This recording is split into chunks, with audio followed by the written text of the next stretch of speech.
We got One Piece chapter 1175. Full spoilers. Let's get right into this. Chapter starts with Sanji releasing Robin from Summers' vines with the Diamble Jamble. He kicks and destroys the vines. Loki and Luffy that still wear the original clothes, not Oda's mistake in the last chapter, take the children and their relatives in the western village near where Jarul is.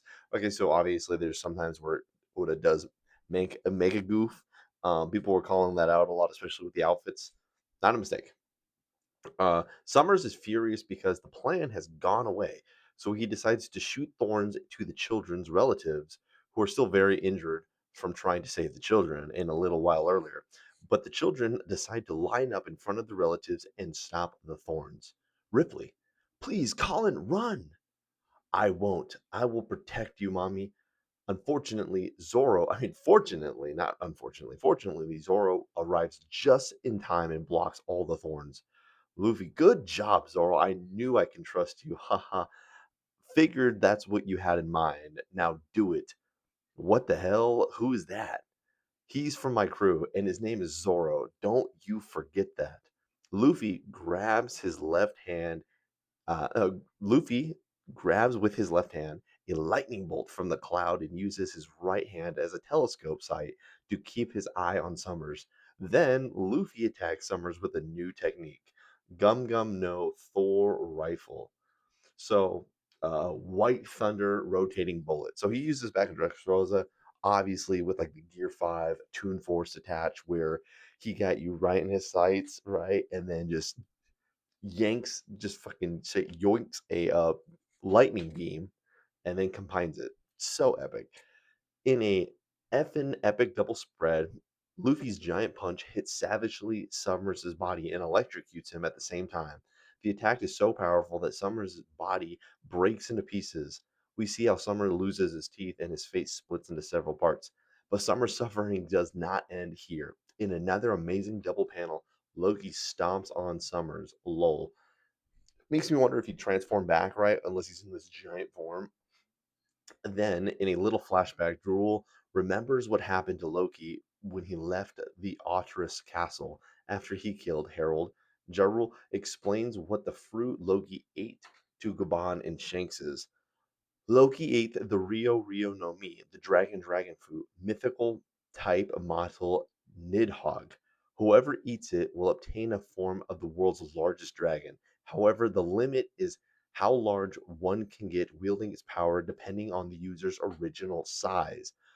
So, compared to a human, a giant can draw out more of the fruit's potential, and an ancient giant can draw out even more than a giant. At its largest, this thunder breathing, pitch black dragon is said to be able to turn day into night when it takes flight, which we've already seen. Super epic. I mean, Loki's probably one of the coolest characters. Shanks, so you guys decided to forbid anybody eating it due to how dangerous the power is? Durrell, no, that's not it. If one attempts to eat it, the guarding hammer Ragnir will interfere. In Elbath, we have a legend regarding a warring deity who is said to wield the weapon Ragnir. They said he turned into a gigantic dragon and went against the sun god, and besides him was his trusted servant, a Ratu no Shinir. I think that's Sheer. I don't. I'm watching it. The ice squirrel.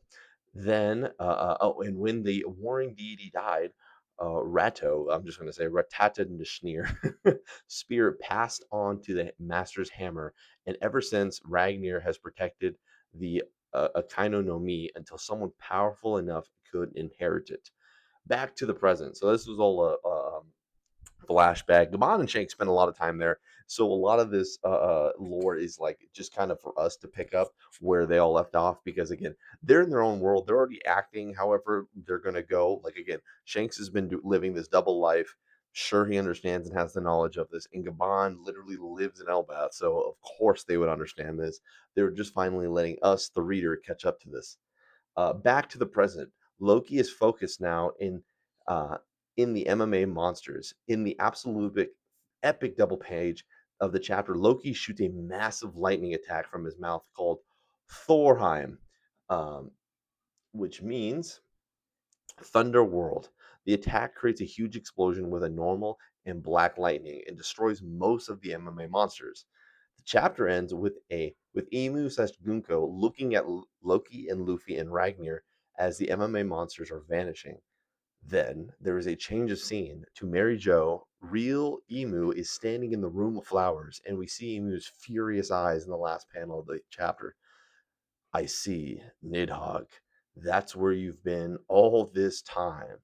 No break next week, so freaking hype. There's also another piece of information that I want to talk to you guys about regarding this, but I mean, as of right now, this is so crazy because we're getting not only official like Elbath news, we're getting a little bit of Nika God news, okay? Because I'm not sure they were mentioning how there was a God of War at some point and they fought, but okay, so here it is. By the way, Jerul talks about a legend in Elbath's warrior deities. We see an image of the battle. On one side, the warrior deity of Elbath, who is a very muscular giant with a white beard slash mustache and a horned helmet, is holding the hammer Ragnir in his hands. Next to him is Ratoshkir, the ice squirrel, whose looks slightly different from the present day Ragnar squirrel, since Radosphere has pointy ears and markings on its fur are a bit different. Then we see the sun god, who looks very similar to the image we saw of him when Jarul mentioned him in Elbath, with the sword shield, the linen cloth, and hair like Luffy's Gear 5. From this image shown in the chapter doesn't look like an illustration taken from the books or something like that. It looks like real scene from two of them fighting, and the sun god could easily pass for Luffy. They look almost identical. So this is getting into a whole Luffy's actually going back in time to then propel himself forward in time theory that gets going on. You get a lot of Inception based theories involving Luffy, especially since the Toki fruit got involved in the series. Toki literally sent Odin, Odin and company's group 20 years in the future. So it's like time travel is relevant. It's there. How much are they going to go into this? Don't know. I would love for them to actually go all the way in the past and play this out. I'm kind of a fan of that. I'm cool with it. But this chapter is actually going to be insane. I'm going to sprinkle in some of the panels for you guys, but yeah, so Loki's fruit just busted and Ragnar's also busted. They're both deities, you know. I would say Loki's fruit is obviously like a mythic, it's still a devil fruit, but Ragnar's literally a deity, which then gives more credit to Luffy being a deity because where do they go? Do they just go into a fruit? Do their souls and spirits take on personas of people? Do they hop, or are they just in hibernation? How does this work? There's a lot of questions, but really cool chapter. Let me know what you guys think in the comments below, and I'll see you guys next time.